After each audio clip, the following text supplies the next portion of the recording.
Okay, so here's my factory radio. Pull the knobs off. Got this from my new one. Okay, so it looks like it's gonna fit right about there. So it should be perfect. We're gonna cut all that out. And so first I need to get a screwdriver, undo. There's 2 screws over here and 4 over here, so there's 6 screws. So let me find my screwdriver and we'll get that removed. Okay, so got my screwdriver out here. Maybe if I can see the hole. Okay, there we go. Having a little trouble getting it.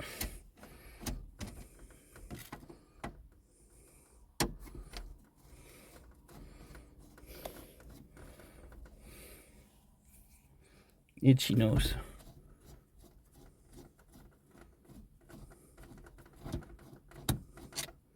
Wow, they're a lot longer than I thought. Okay, set that over here on the seat. Okay, that one is out. Okay. Yeah. Fairly long. Okay, and get the other ones here. Just gonna kind of show y'all how to install a new car stereo, and in this case we gotta completely recut the face and everything, make it fit. Come on, guy. It's fun doing this with one hand. I gotta find my phone holder deal that clips onto things. Can't find it recently, so I have to get a hold of a new one if I have to. Just bought a new, pretty nice one. Been my best one I found so far. And all of a sudden it just decided to play Where's Waldo with me. Okay, so try to get you guys a good view so you can see it all, you know. I don't want to cut corners and get you guys out of the business there and stuff. Okay, so got that off. Pull the other stereo knobs off. This old stereo, the sound's just kind of gone out of it, and I don't want to pull it out and clean it and do everything. Now, what you gotta do, take the little bolts out of there, because they got this bolted into the face. Oh, hit the horn. So hold on, I'll go get my socket set. Okay, so we found it's a 9/16 socket.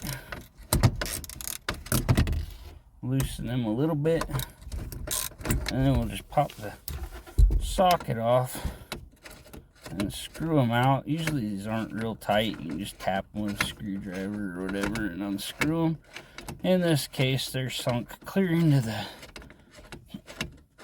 dash piece, so kind of gotta use a tool to get in the hole. Like I say, a lot of these old cars, I didn't break that one loose.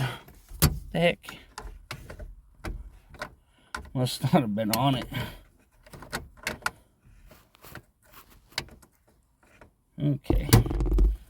But yeah, you can tear these old stereos apart. Put some cleaner and stuff in them. Clean all the connections and you can get the sound back in them.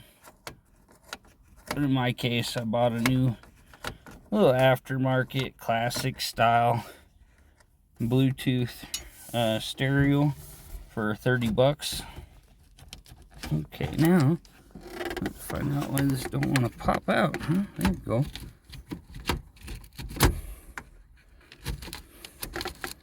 I was pulling on that knob, it didn't seem like it wanted to come. Oops. Man, I keep hitting that dang thing.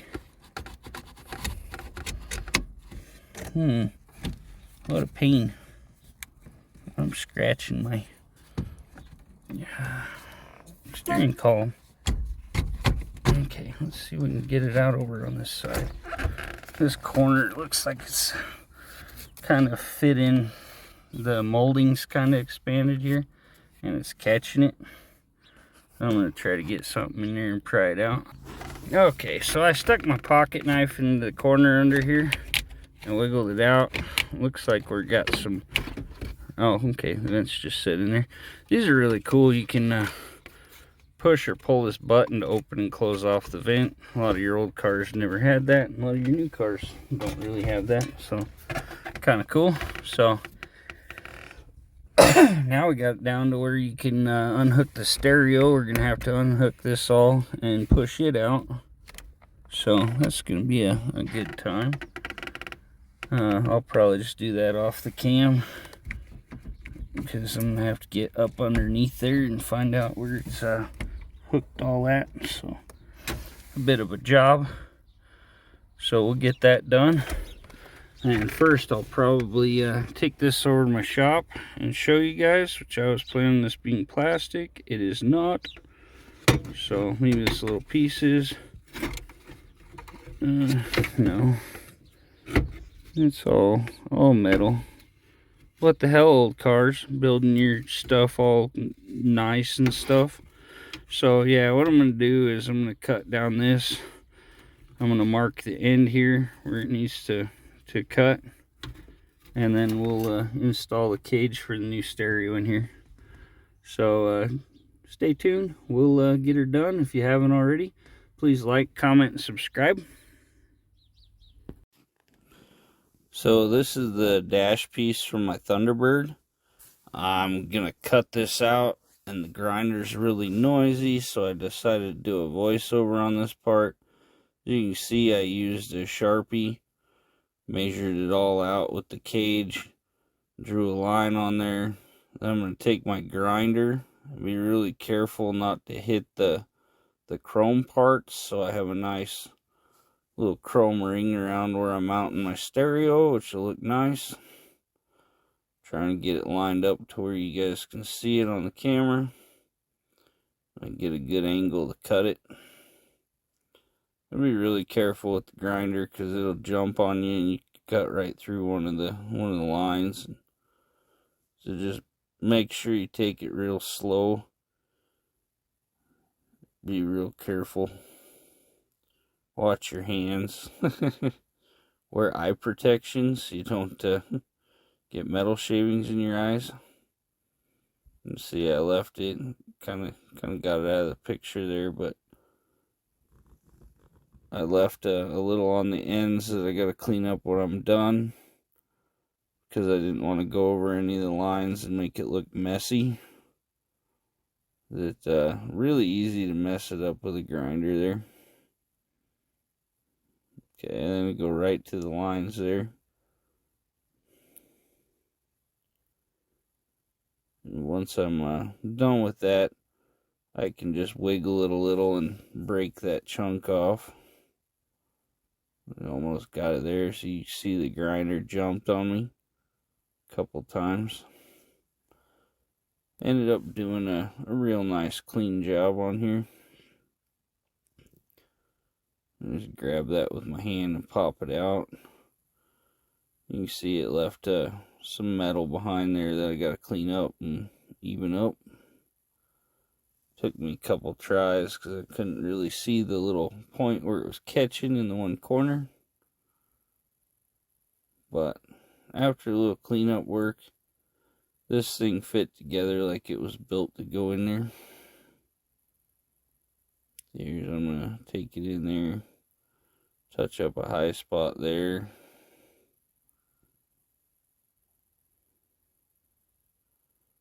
And I didn't really realize the one corner still had a pretty good chunk in there.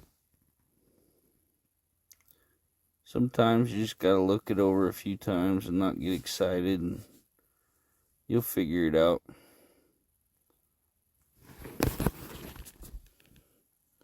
Sometimes you just get tired and don't think right. So if you do have a problem and you're struggling, just set it down and come back to it. You know, after you take a break, a lot of times it'll just come together for you and you'll figure it out. That's how it always worked for me.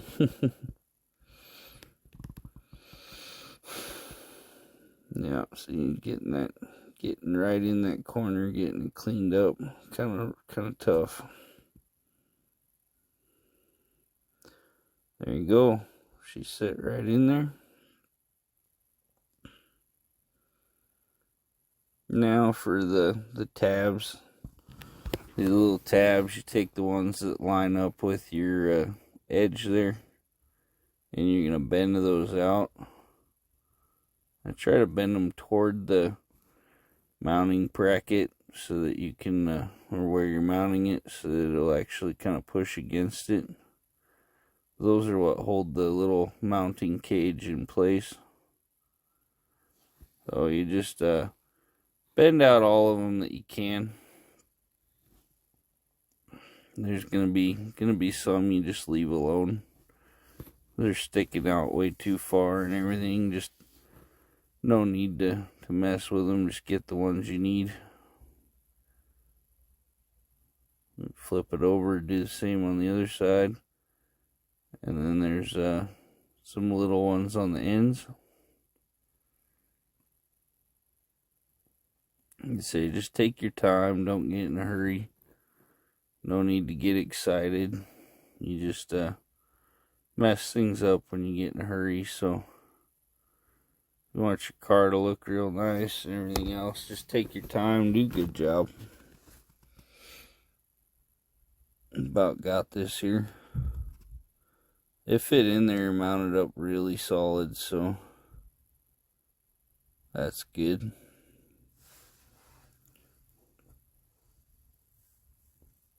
Gotta get my other speaker wired in the back. It's one of the few things I have left to do. See, there you go, all mounted up. Stay tuned for the next part here, and we'll get this stereo. Okay, so now that we got this done, we got the thing sitting in the right direction. Don't put your stereo in upside down. We're going to take this radio, which I thought would go good with this, because it has the fake little stainless steel grill, and this has like the steel kind of look going into the vents. They're really cool vents. You can turn them off and on. They even have rubber on them, sealed real good. But yeah, I think better than some new modern stereo. I think this one will look a little better. She's got to get her all locked in there and everything. It'll look pretty sharp. So stay tuned. I'm going to go get the other stereo pulled out of the car, and then we'll go through wiring it and put this baby back in. Okay, so where we're at, I had to cut this support. I tried to do a video. My phone fell down. I think stabilization's going on my phone anyway, so it was like going all over. I had to cut this brace out here. It's going to be in the way of the new stereo. And then back in here on the bottom, there's one like 1/2-inch bolt that holds the stereo in. And I just had to unhook the wires and all that. So we got that done.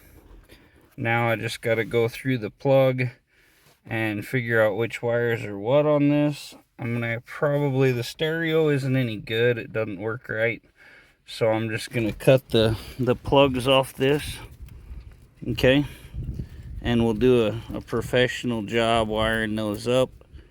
And then we'll hook them to the new stereo. The only thing, we're probably going to have to run a constant hot over from the fuse box. Because I don't think they'd never had a constant hot wire. They just, I think these only run, this is your ground. And these are your 4 speaker wires, I believe. This should be your hot and your ground. Not 100% positive. We'll figure it out. Just got to get my tester out and test see which one's hot. But let's say it could be the red and black on here. Not positive. But I'm pretty sure this only has 1 ground for all 4 speakers. So stay tuned. I'm going to do a little bit of checking on the wiring. And I'll get my new stereo plugs wired up to this, and we'll get it put in. Thanks for staying with us here. Okay, so last thing before I button this up, we don't know what the speaker wires are on here, right? This black one was off on its own little different thing on the plug. So I'm guessing that's our ground. And then we take these other four and we touch them. Right there we got music. I don't want to leave it playing long because we don't want any copyright stuff. But what it's doing, touches anything, it kind of grounds off and goes. But you just take your different speaker wires. This only has one ground, I'm pretty sure. I'll have to check it out. But because I did have another speaker working, it's not working now, so there may be separate grounds and stuff. I'll go through that.